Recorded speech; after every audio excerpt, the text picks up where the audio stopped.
Welcome to iRose, and on this channel I talk about addiction and life after addiction because yes, there is life after addiction. So today I wanted to talk about high-risk situations for relapse because yeah, you could be sober, fine and dandy for a long time, but then like something happens, you become in this situation that relapse might happen. So that's what I want to talk about today. So I think one situation is getting comfortable. Like you're really comfortable with your sobriety. So you just think that like, okay, well, I'm in a good spot. Like I'm probably not an addict anymore. Like I could probably just have one or two drinks or one or two this or that and I'd be fine.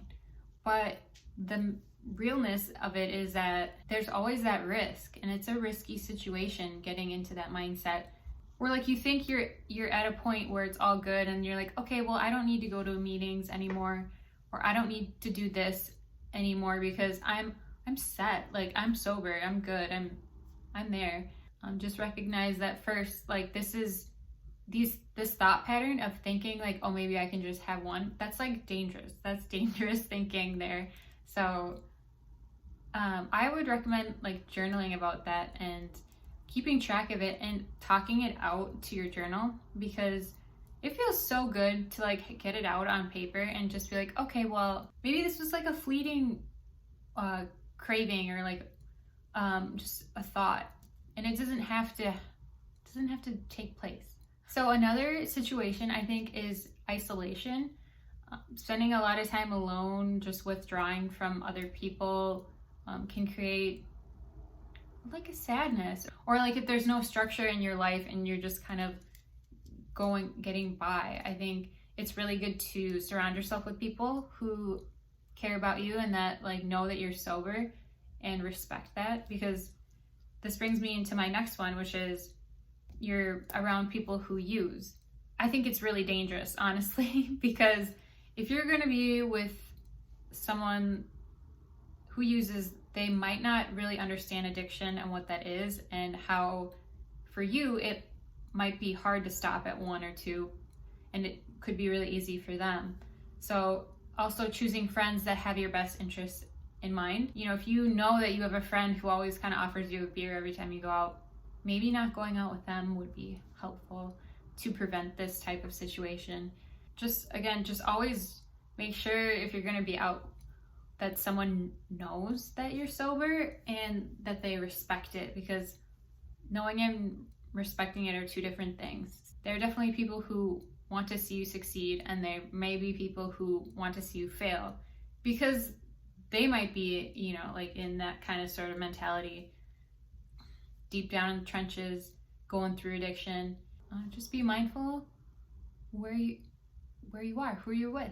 Okay, so the next situation would be like internal conflict. So like an unhappiness or sadness with yourself that may lead to like past behavior, past faulty behavior that led you to use. We can sometimes get like down and depressed with ourselves about where we're at in life, and that can be a risky situation as well. So recognizing that and recognizing like, hey, I'm in this mindset, because if you're able to see it in the moment, then you're able to use like some coping skills or just a different mentality or approach to the situation. Seek companionship or seek out someone who, like a family member or someone who will listen to you. Really, in this time of getting sober and like preventing relapse, those people who are nearest and dearest really make a big impact in helping prevent relapse, definitely. Because feeling alone or feeling this internal conflict, it's dangerous. And it's bound to happen too. So again, journaling. Okay, another risky situation is interpersonal conflict. So maybe a fight with your mom or an argument with a friend. That can be a trigger to use. It seems to numb the pain, but in reality, we're only hurting ourselves, and we're creating this karmic circle of just bad choices that are unfulfilling. I had a situation where my mom said something to me one time and it really triggered me. It made me mad. And it, like, previously I would want to go use when I was so mad. Like, it would make me want to hurt myself. Essentially, I felt that need to go on a binger. But this time it was different. I recognized how she made me feel and how that was a trigger and how that was kind of like a test to see if I could pull through and not hurt myself, because I had been clean. I made it through, you know, I didn't use, and I went up to her and I told her, I explained to her, I said, previously when things like this happen, like, this would make me want to use. And I didn't. And like, I'm stronger now, you know? And like, I think that's something good to explain to those people too, like to those people in your life who may hurt you or harm you, or like they probably don't understand addiction likely, but if they can try to prevent saying hurtful, harmful things. Just another thing is just really being mindful of who you're surrounding yourself with. Another one is social gatherings, celebrating things. I think that going out for family get-togethers and whatnot, that's good, that's important, it's part of life. It can definitely be difficult if you're recovering alcoholic. Definitely being in those situations, it can be awkward or uncomfortable for you and for them. It's a temptation. So again, I think getting someone or bringing someone with or letting someone there know that you're sober just really helps, and it makes you accountable as well, because then if you did grab a drink or something, I mean, they could be there and be like, hey, like, what's up? You know, what are you doing? And just make sure that you ask them to call you out if you did anything, because it's tough. It's tough. And yeah, the last situation I wanted to mention was lots of change. Lots of change with like moving, going to school, getting a new job, a new relationship, whatever. Like, that stuff's stressful, and stress and change can be triggers for relapse. Especially if it's like a long-term thing. Like if you're like moving, if you moved and, you know, if you're in an unhappy situation or something, you're kind of stuck, and you might think like, hey, this using would feel really good right now. But in reality, that's that like bad voice in your head that's trying to trick you. So in that situation, I would say choose an alternative. Like, have a list of things that you're going to do instead of using. So like, and then you can just always turn to that list.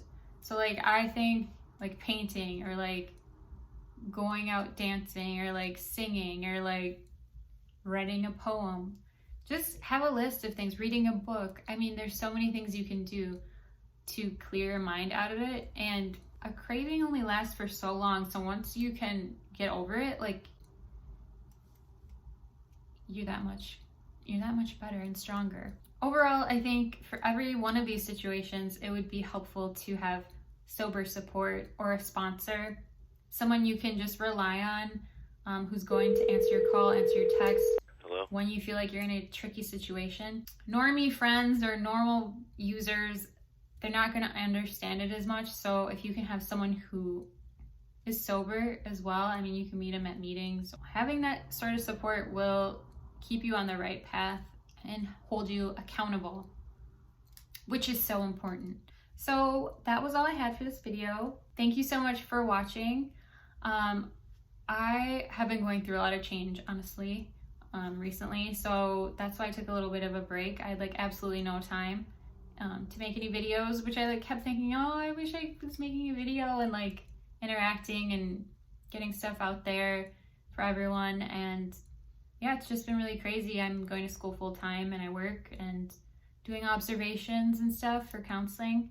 And yeah, it's a lot, but I definitely will be back. I moved, so I'm in a new atmosphere, so I'm just getting settled. Everything's kind of fresh over here.